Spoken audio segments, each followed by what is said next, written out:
તકલીફ થઈ જાય જનરલ સર્જન એટલે આપણે ઘડી ચારણી સાહિત્યમાં અમારા આશીષને લડાવીને જગદંબાને યાદ કરી, કાળિયા ઠાકરને યાદ કરી.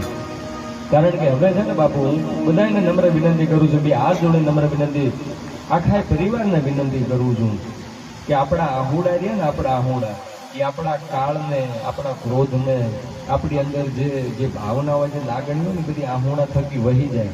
એટલે બધાને કહું છું કે હવે બધા મક્કમ થઈ જાય, હવે કોઈ રોતા નહીં, પણ હવે છે ને બે હાથ જોડીને પ્રાર્થના કરી લેજો ભૂલા માણા. હવે બીજો આશીષ અહીંયા આવે આવે ને આવે, એમાં બીજી કોઈ વાત નથી ભૂલા માણા, બીજી કોઈ વાત નથી. અને એટલા માટે